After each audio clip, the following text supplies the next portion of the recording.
grand ennemi de l'homme, c'est pas le péché, c'est pas le diable, c'est l'ignorance. Et pour chasser l'ignorance, il faut que la lumière soit. Église évangélique Grâce Académie. Une église, une vision, un ministère évangélique. Une ambassade du royaume de Dieu, un peuple d'adorateurs, une église sans cloison, une voix prophétique, une vision pour sa génération. Nous prêchons et vivons l'évangile du royaume. Grâce Académie.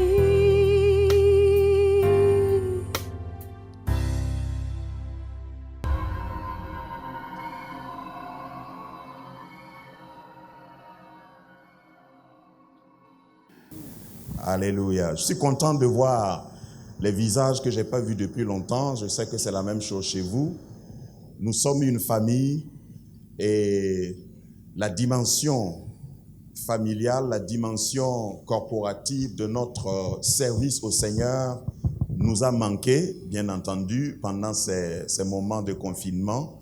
Nous bénissons le Seigneur parce que l'église vraie, l'église véritable, la dimension spirituelle de l'église du Seigneur ne peut pas être confinée. Tu ne peux pas confiner un esprit. Amen. Jésus dira à Nicodème, le vent souffle où il veut, tu ne sais pas d'où il vient, où il va. C'est ainsi de ceux qui sont nés de l'Esprit de Dieu. Amen. Ce matin, je voudrais que vous tournez vos Bibles avec moi. Nous sommes au seuil de la parole de Dieu.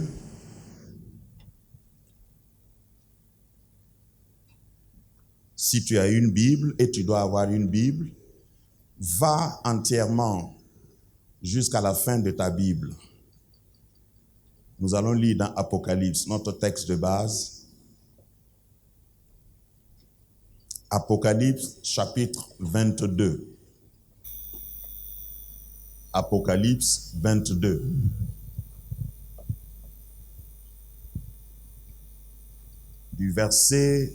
À partir du verset 6.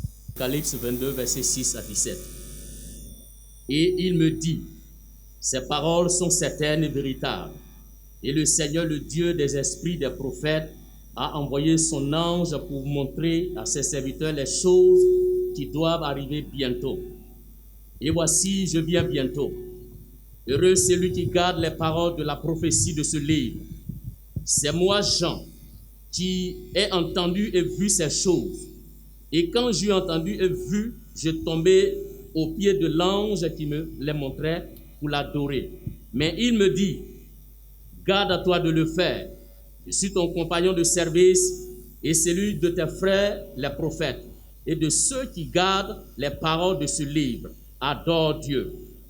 Et il me dit, ne scelle point les paroles de la prophétie de ce livre, car le temps est proche. Que celui qui est injuste soit encore injuste, que celui qui est souillé se souille encore, et que le juste pratique encore la justice, et que celui qui est saint se sanctifie encore. Dehors les chiens, les enchanteurs, les impudiques, les meurtriers, les idolâtres, et quiconque aime et pratique le mensonge. Moi, Jésus, j'ai envoyé mon ange pour vous attester ces choses dans les églises. Je suis le rejeton et la postérité de David, l'étoile brillante du matin. Et l'esprit et l'époux disent, viens. Et que celui qui entende dise, viens. Et que celui qui a soif vienne. Que celui qui veut prenne de l'eau de la vie gratuitement. Amen. Amen. Béni sois-tu, Seigneur, pour ta parole. Nous voulons entrer en profondeur et recevoir de toi ce que tu as pour nous pour ce jour. Donne-nous aujourd'hui notre pain quotidien. Et l'homme ne vivra pas de pain seulement, mais de toute parole qui sort de la bouche de Dieu. Seigneur, dis-nous quelque chose. Donne-nous une orientation. Donne-nous une instruction. Révèle-toi à quelqu'un comme pour la première fois et comme jamais auparavant. Seigneur, c'est ici, c'est maintenant que nous voulons t'entendre. Nous sommes tout oui. Dispose nos cœurs Que tout autre bruit soit muté maintenant et que seule ta parole se fasse retentir. Tes brebis connaissent ta voix et ne suivront pas la voix d'un étranger. Parle, car tes serviteurs écoutent et ton peuple dit Amen. Si vous voulez donner un thème à cette méditation, je ne serai pas long. Vous pouvez mettre « Es-tu prêt pour son retour ?» Es-tu prêt pour son retour? C'est vrai que ce que nous avons vécu ces derniers temps nous interpelle. Il faut être vraiment insensé pour ne pas réfléchir, s'arrêter, faire une introspection et faire une bonne analyse par rapport à tout ce que nous vivons, à tout ce que nous avons vécu et continuons de vivre. Il y a quelque temps seulement, même 1 an en arrière ou 10 ans en arrière, si on te disait que l'Église allait se constituer de personnes masquées, tu allais dire non. Si on te disait que quelque chose comme ça allait arriver et tout le monde entier va être encouragé à rester chez soi, les riches, les pauvres, ceux qui ont quelque chose à faire dehors et ceux qui n'ont rien à faire, que tout le monde reste chez soi. Si on te disait ça il y a quelque temps, tu allais dire non, quand même, on peut pas arriver à là. Où est-ce que tu mets l'avancée technologique? Où est-ce que tu mets le développement? Où est-ce que tu mets toutes les découvertes que nous avons maintenant aujourd'hui pour résoudre les problèmes? Les maladies qu'on craignait dans le siècle passé ont été domptées et vaincues. Comment est-ce que tu penses que nous, aujourd'hui, dans notre génération, quelque chose peut nous confiner, peut nous comprimer? C'est ce qu'on allait dire. On allait dire que ce n'est même pas possible, c'est inadmissible. Mais nous sommes tous étonnés, nous sommes tous surpris et nous avons été surpris de subir ce que nous avons subi. Cela fait partie des signes des temps. La parole de Dieu a 2 expressions. Il y a l'expression « la fin des temps », temps au pluriel, et l'autre expression c'est « la fin du monde ». Les 2 expressions ne sont pas à confondre. La fin des temps parle de plusieurs prophéties de la fin, de plusieurs événements qui vont se succéder avant que la fin n'arrive. Donc, quand vous voyez un événement arriver, ça fait partie du registre des événements du temps de la fin. Mais ce n'est pas encore la fin. Dis-moi Amen. Il y a beaucoup de choses qui vont arriver, qui vont se succéder, qui annoncent seulement la fin, mais ce n'est pas encore la fin. Ce que nous vivons aujourd'hui fait partie des prophéties, fait partie de ce qui devait s'accomplir avant la fin. Mais ce n'est pas encore la fin, mais cela annonce la fin.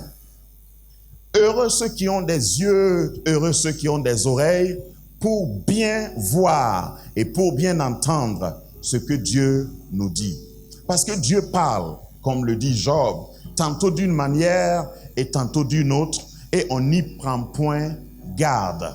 Dieu parle par des événements, Dieu parle par des circonstances, Dieu parle même par la maladie, Dieu parle par des épreuves qui peuvent arriver dans ta vie, mais on n'y prend point garde. Ce que nous vivons aujourd'hui, je ne vais pas être pessimiste, mais c'est un message. Je le reçois comme un message. Après avoir lu, après avoir regardé toutes les nouvelles, tout ce qu'on nous bombarde comme nouvelles, comme commentaires, je veux fermer souvent mes yeux et je le fais et je dis, Seigneur, qu'est-ce que le ciel dit par rapport à cela? Ce que nous avons vécu, pour venir dans mon texte que nous avons lu, nous prédit que nous sommes dans les temps pluriels de la fin. Nous sommes en train d'amorcer la fin, même si ce n'est pas encore la fin. Parce que la fin ne va pas venir me trouver ici. Ceux qui ont dit Amen en retard ne m'ont pas compris. La fin ne viendra pas me trouver ici. Avant que la fin ne vienne, ma fin sera arrivée et je serai parti. Il y a deux catégories de personnes qui vont rencontrer le Seigneur. Je ne voudrais pas faire une étude magistrale sur le retour de Jésus. On le fera les jeudis lors de nos études. Mais Jésus va venir. La parole de Dieu nous dit, par exemple, dans 1 Thessaloniciens, qu'au son de la trompette, à la voix d'un archange, le Seigneur, la trompette sonnera et les morts en Christ. Les morts en Christ. Est-ce que vous connaissez des gens qui sont morts en Christ? Est-ce que vous avez des parents qui sont morts en Christ? Je pense à ma mère qui nous a dévancés. Est-ce que vous connaissez des gens qui sont morts en Christ? Je pense à mon ami Adetola qui nous a dévancés. Est-ce que vous connaissez quelqu'un qui était en Christ, engagé et qui est parti? C'était la fin pour ces personnes. Et la Bible dit que c'est eux qui vont ressusciter premièrement. Quand j'étais petit, enfin moins instruit dans la parole de Dieu, je me disais, moi je ne veux pas qu'on m'enterre et puis Jésus va revenir et puis je dis je préfère être enlevé. Voilà ce qui se passait dans ma tête. Peut-être ça va vous faire rire. Je me disais, parce que même si la trompette sonne et puis on dit les morts en Christ ressusciteront premièrement, je me disais, il faut que je puisse pousser la terre qu'on a mise sur moi là, dans ma tombe là, pour pouvoir frayer mon chemin. Il dit, ça c'est du travail. Et puis il peut arriver même que, comme dans le cas d'Élisée, quand il est mort, on veut enterrer un autre cadavre sur moi. Pour sortir là, ça c'est quand j'étais bébé spirituel. Dis maintenant, j'ai compris. Je ne vais pas ressusciter avec ce corps. La Bible dit que nous allons ressusciter avec un corps glorieux. Un corps qui peut traverser les portes, les murs. Un corps que quelque chose, rien, aucun obstacle ne peut arrêter. C'est ce corps glorifié que nous allons avoir et nous allons entendre le son de la trompette. Quand la trompette va retentir, elle sera tellement forte que même si je suis 6 mètres sous terre, la terre doit me libérer le passage pour que je sorte comme Jésus est sorti. Donc, si tu appartiens et j'appartiens à cette première catégorie, on dit les morts en Christ ressusciteront premièrement. Seulement les morts en Christ. Parce qu'il y a des morts qui ne sont pas en Christ, eux ils attendent toujours. Allô?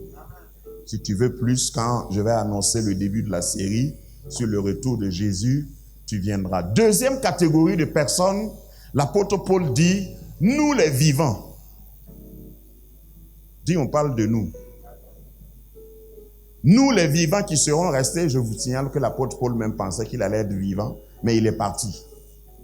Mais nous les vivants, deuxième catégorie, qui seront restés, nous ne pouvons pas être enlevés avec ce corps. Nous serons transformés en un clin d'œil. Je ne sais pas si tu sais ce que ça veut dire un clin d'œil.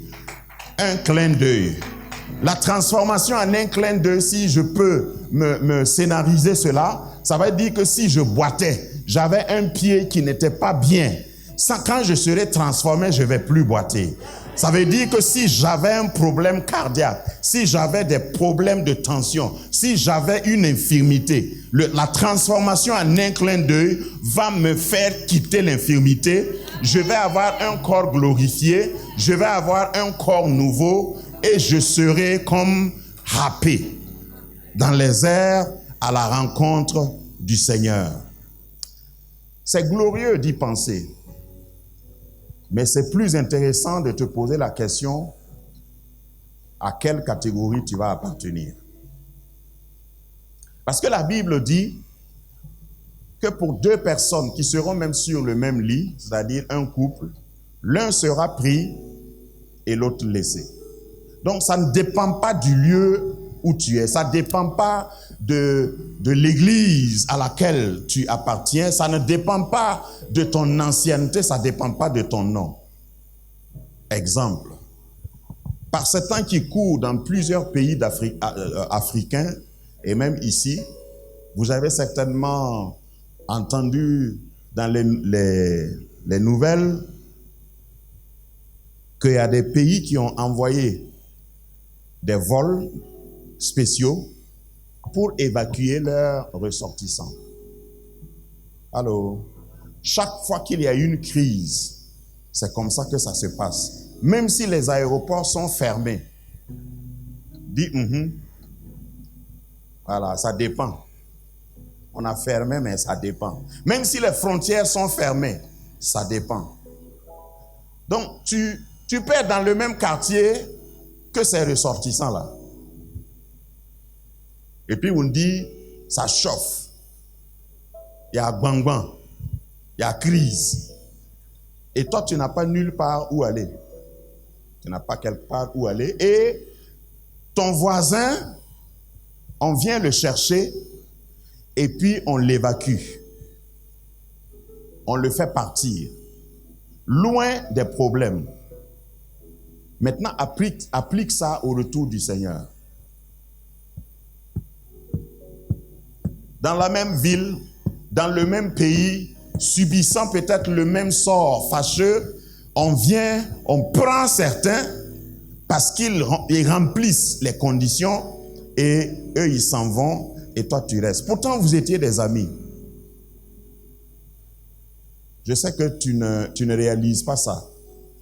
Je sais que dans cette salle, il y a des gens qui ont des enfants qui ont une autre nationalité, en plus de leur nationalité de base. Dis à ton voisin, moi-même j'en connais.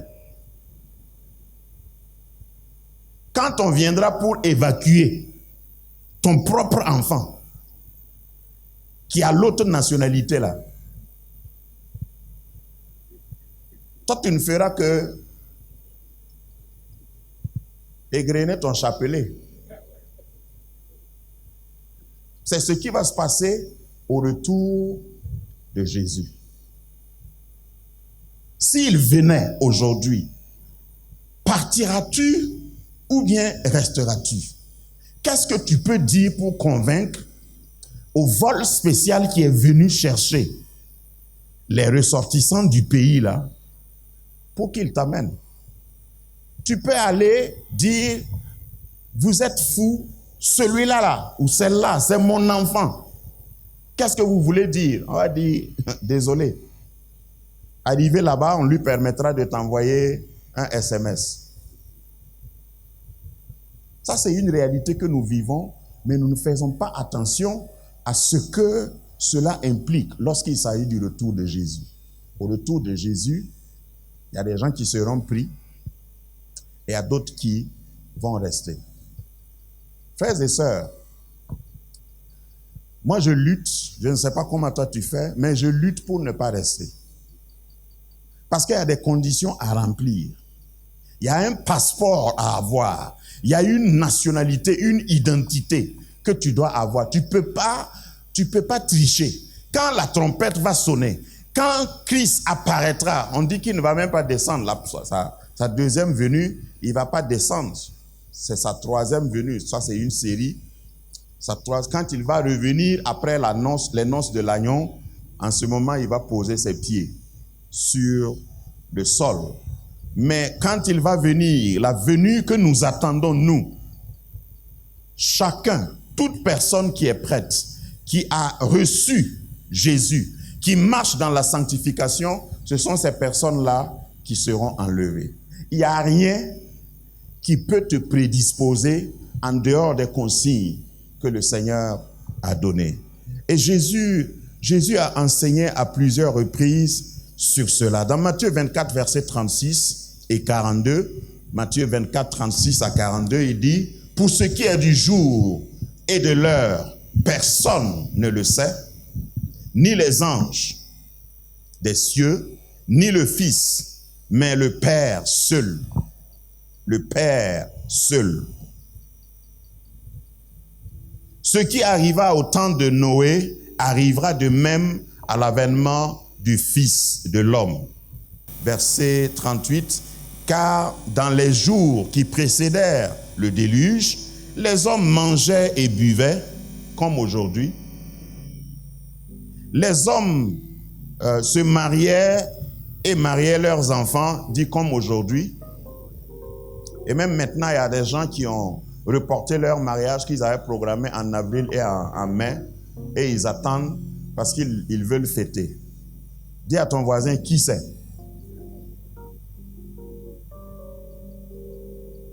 Je ne vais pas décourager quelqu'un qui m'écoute ici et qui m'écoute sur les ondes. C'est important. Je souhaite que tu puisses, tous les projets que tu as, que Dieu t'a donné, que Dieu t'a inspiré, tu puisses les réaliser.